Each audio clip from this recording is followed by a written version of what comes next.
Alors, bonjour. D'entrée de jeu, j'aimerais juste corriger un peu l'introduction que tu m'as faite, Annie.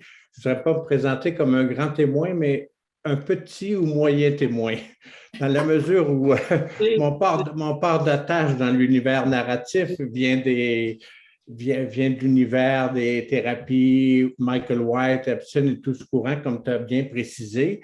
Et je sais que c'est une des couleurs de l'arc-en-ciel narratif et biographique. Et donc, il y a peut-être des choses que je vais dire qui ne rendront pas justice à ceux qui proviennent de d'autres tendances ou de d'autres univers. J'aimerais ça que les gens ne soient pas offusqués ou blessés par ça. C'est mon analphabétisme un peu à ce niveau-là. Et d'ailleurs, en lisant le numéro de la revue, et puis je pense que ceux qui vont lire et faire le tour vont être étonnés du foisonnement des lignes de pensée narrative. Une des choses qui m'a frappé, c'est le corpus bibliographique de chacun des articles. Il y a des recoupements, mais il y a des lignes de pensée très différentes. Il y a 4 ou 5 lignes de pensée d'auteurs qui ont nourri l'univers biographique ou narratif, ce que parfois on ne voit pas avec un numéro de thématique, on retrouve dans la bibliographie des auteurs qui sont transversaux. Et là, il y a 4 ou 5 lignes ou regroupements d'auteurs vraiment différents selon qu'on vient du milieu de la psychoéducation ou de la criminologie, du travail social ou de la sociologie. Bon, bref, voilà. Et là-dessus, ça me permet de dire que l'envers de ça, c'est qu'un grand travail qui a été fait par les gens qui ont assemblé ces numéros et permis à ces lignes narratives de se côtoyer et de dialoguer entre elles. Annie, Daniel, les auteurs et tous les auteurs, je pense que ont contribué à donner une amplitude à l'univers narratif. Et moi qui aurai plusieurs livres à lire où j'ai noté, où j'ai souligné des livres à fouiller, probablement que ça pourrait produire la même chose. Et d'autant plus que je pense qu'il y avait un défi énorme qui est comment transposer ce mode de pensée narratif dans un format qui était imposé ou dans les règles qui sont imposées par une revue de ce type, qui impose un mode de pensée plutôt logico-rationnel avec des règles qui sont très spécifiques. Comment rapatrier dans un autre univers. Et là, je pense aux idées de Jérôme Brunner qui dit qu'il y a vraiment 2 modes de pensée. Il y a le mode narratif avec ses règles et qu'il y a le mode logico-rationnel scientifique. Il y a d'autres règles de pensée que on ne peut pas se promener de l'un à l'autre. Alors, je ne veux pas développer là-dessus, mais c'est quelque chose qui est vraiment très difficile et vous avez réussi à faire ça, à garder la qualité narrative dans certains articles où des gens s'expriment au jeu, comme ce que vous dites, Madame de Foix, ou je n'ai pas votre nom, Madame Lacroix, dans le travail que l'article, ce que vous avez dit tout à l'heure, ou ce qu'on sent dans votre rencontre avec ces femmes migrantes en France, où il y a des ouvertures sur le jeu dans votre article ou un autre article qui m'a frappé, M. Mercier, Bourque et l'expertise québécoise en intervention collective. Il y a ça, et comme de ramener ça ou de côtoyer un autre mode qui explique les modalités narratives, qui fait de la recherche plus fondamentale. Alors, de ce que... Et là, c'est un mélange des articles que j'ai lus. Et ce qui m'a frappé, une des choses qui m'a vraiment frappé, puis je le retrouve dans les commentaires qui sont faits, comment, quand on adopte une perspective narrative, on est pris avec un croisement comme chercheur, comme intervenant, on est pris avec un croisement de narration.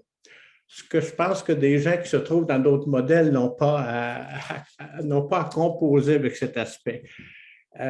Parce que ce n'est pas juste la narration de la personne qui raconte, pour lequel on est un intermédiaire et qu'on va mettre en article pour un lecteur anonyme par la suite, qui est une première narration, et c'est la narration à laquelle on est habitué quand on lit une revue ou une recherche. Mais il y a une deuxième narration qui est comment la personne qui recueille la narration est elle-même impactée par ce qu'elle entend. Et les personnes, Madame Leroy, vous l'avez mentionné, c'est un exemple très type où vous parlez de comment vous êtes impacté, que vous, ça vous a rejoint même dans votre personnellement. Et souvent, c'est des narrations qui sont invisibles, invisibilisées, devrais-je dire, là, quand on recueille les narrations, on éteint ces narrations-là ou par le fait qu'on ne veut pas imposer aux gens, on ne veut pas faire dévier leur propre narration, on étouffe ces narrations-là.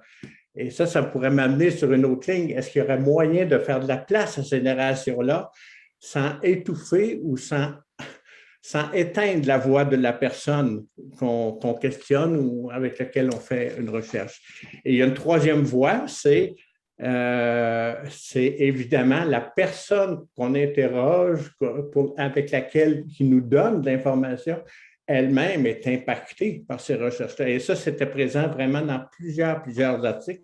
L'aspect transformatif. M. Lisère aussi, dans les expériences de groupe, le groupe du Brésil, il a fait ça comment? Le fait de témoigner de narration transforme les personnes qui le disent, que ce soit parce qu'elles le disent elles-mêmes et s'entendent le dire, ou que ce soit quand c'est un événement collectif parce qu'il y a d'autres témoins, d'autres auditeurs qui l'entendent et qui résonnent à ce qui est dit. Fait que ces croisements de narration-là, et ça me semble une perspective vraiment riche que les approches biographiques, narratives permettent d'inclure dans ce qui est réel, dans ce qui est disable, au lieu d'avoir des règles qui étouffent ces narrations dites secondaires et qui les enlèvent de cette narration. Et moi, une des choses que je me demandais en lisant, là, je poussais l'aspect narratif un peu plus loin, je me dis, ce serait intéressant que les gens qui ont donné leur témoignage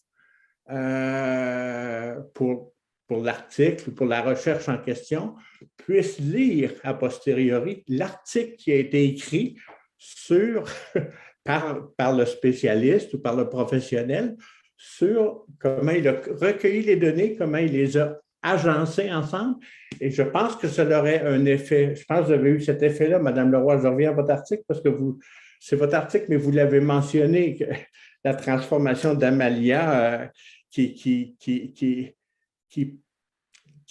où le travail que vous avez fait lui permet de faire migrer, pour reprendre ce que Charlie présentait, faire migrer son identité et s'approprier une identité, j'allais dire dormante, elle n'est peut-être pas dormante, mais en tout cas, elle l'a fait rapidement sienne à tout le moins, là, parce qu'il y avait au moins un désir de quelque chose d'autre pour qu'aussi rapidement la personne s'approprie une manière ou un contexte que vous lui fournissez sans chercher à avoir d'influence directement là-dessus. Par rapport à ce que Mme Kaufmann disait, en écoutant, là, c'est une association très contemporaine, il me semblait que quand vous parliez de ces espaces clos ou tout ça, le mot qui me venait, c'était des bulles de bienveillance. Et on est habitué aux bulles par le contexte actuel, mais ça me semblait des bulles qui étaient plus riches que les bulles formelles ou sanitaires qu'on a connues. Et même en écrivant, j'ai mal écrit, je pensais à bulles de bienveillance, et je me suis rendu compte que ce que j'ai écrit, j'ai un acte manqué là moi-même, j'ai écrit des bulles de bienfaisance. En me relisant, j'ai vu que j'avais fait l'erreur. Je ne suis pas si sûr que ça, j'y repenserai, mais je ne suis pas si sûr que ça soit une erreur. Autre chose, je sentais à travers tous les articles de la revue, puis ça, je pense que c'est quand on veut s'approcher au plus près des narrations de la personne, tout le monde porte un peu ce dilemme-là. Quand on veut prendre au sérieux les narrations de la personne, on est pris à comment être un expert, mais ne pas être un expert. Et c'est un dilemme. Comment on a forcément comme chercheur ou comme intervenant un pouvoir. À la limite, même si nous, on ne le prend pas, il nous est délégué par les personnes qu'on rencontre. Il est implicite dans les normes sociales qui nous sont attribuées, que l'on porte malgré soi, je dirais. Et il me semble que ça peut être intéressant de penser ça en termes pour sortir de ce dilemme-là, d'experts de processus versus d'experts de contenu. Il me semble que le contenu et l'évolution du contenu, ça m'apparaît, puis là-dessus, je pense que je suis porté à penser qu'on partage ça, mais que là, on sortirait de cet inconfort qu'on a entre les deux, de si on pouvait s'approprier cet expert, que c'est vrai que pour encourager les narrations des gens, pour s'approcher des gens, pour créer un contexte où les gens vont pouvoir déposer leur narration personnelle et s'ouvrir à le dire, je pense qu'on est on peut être des experts, on peut prendre cette portion d'expertise-là. Et puis, si par ailleurs, on est très vigilant pour l'expert de contenu, le laisser, je vais dire le confier, mais encore là, vous voyez, l'expertise revient. Le confier, il y a une position un peu antinomique là, quand je dis ça, mais le laisser ou le reconnaître, tiens, j'aimerais mieux le dire comme ça, le reconnaître pleinement à la personne.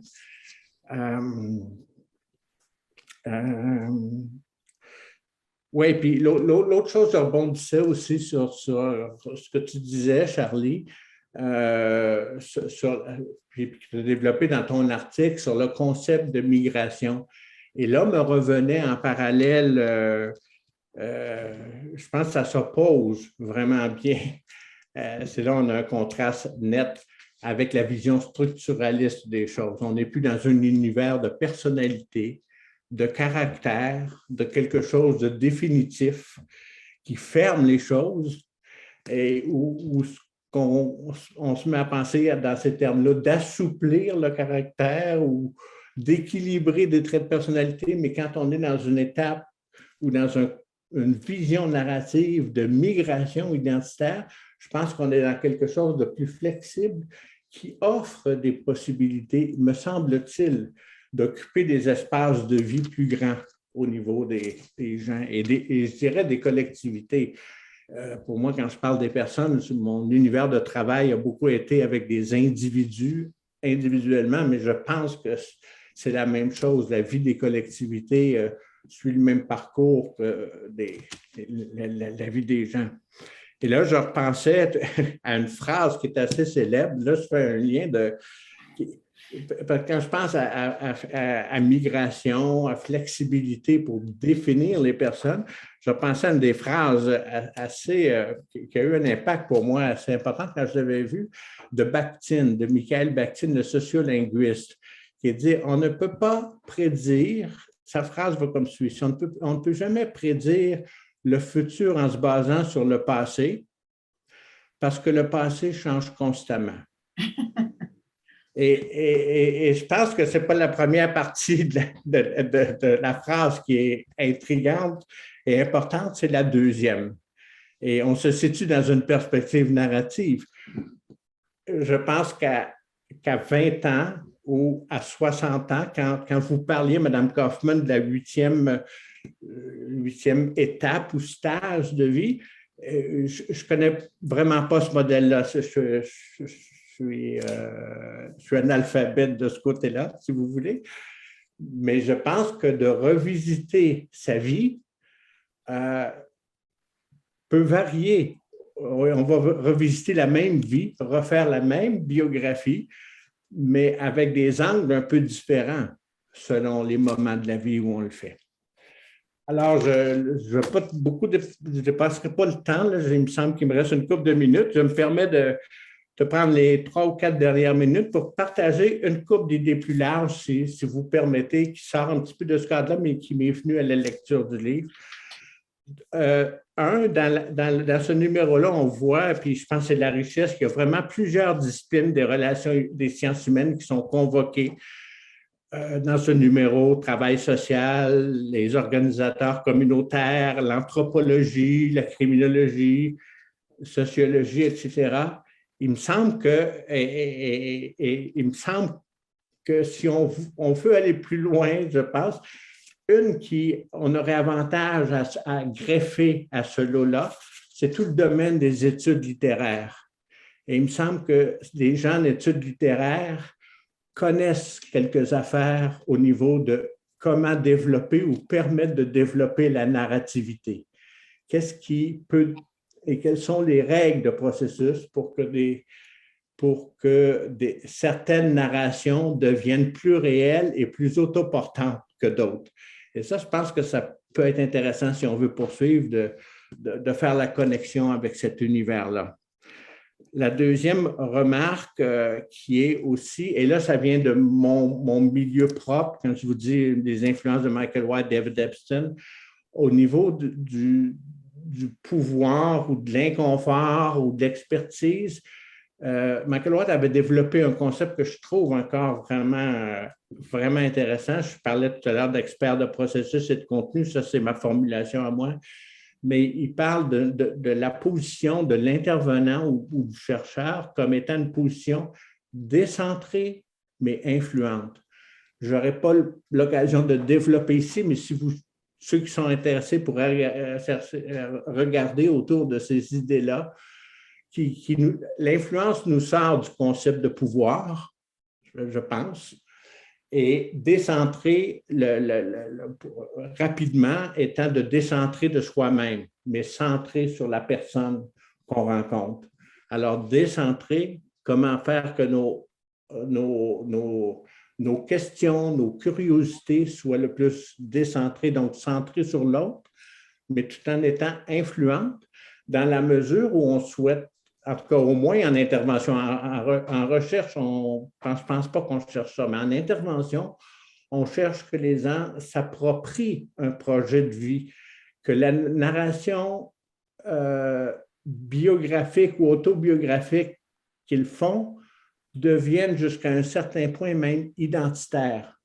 Je ne veux pas créer de distorsion ou là-dessus mal interpréter la notion de biographique, de narration biographique, parce que je pense, quand je lis dans les articles, je pense que ça recouvre un peu le même concept.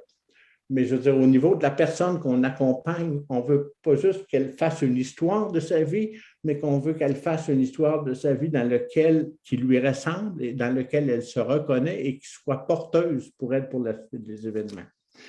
Et enfin, vraiment le dernier point, et puis ça, je pense du côté des intervenants, ceux qui travaillent en intervention avec ces approches biographiques, et je pense qu'il peut y avoir un angle mort. Et je pense qu'il faut être vigilant là-dessus, parce que dans le courant dans lequel on est, avec toutes les narrations encouragées par les réseaux sociaux et par les Facebook de ce monde, les narrations individualisées peuvent devenir des narrations isolantes et égoïstes ou égocentriques. Et je pense que quand M. Lisère travaille avec des groupes et qu'on a l'écho de d'autres personnes qui entendent ou qui peuvent raisonner, on a moins ce problème-là, on a moins cet effet-là. Mais moi qui suis psychologue ou qui ai été psychologue pendant plusieurs années, qui travaille en individuel, je pense qu'il faut guetter ou surveiller pour pas que nos narrations, ça peut être un angle mort, dans ce courant qui encourage les narrations individuelles. Et je pense que l'approche narrative, je dirais même d'une perspective plus large, a pu être encouragée à avoir le vent dans les voiles par notre époque des réseaux sociaux. Je pense qu'il y a un lien à faire, en tout cas, il me semble-t-il qu'il y a un lien à faire. Et je pense que nos narrations ne peuvent pas juste être individuelles. Et là, je repense au pédagogue brésilien Paulo Freire qui disait qu'il faut rechercher l'unité dans la diversité. Ou, dit autrement, je pense à d'autres moments, qu'il faut réussir à coordonner nos narrations entre nous collectivement. Merci.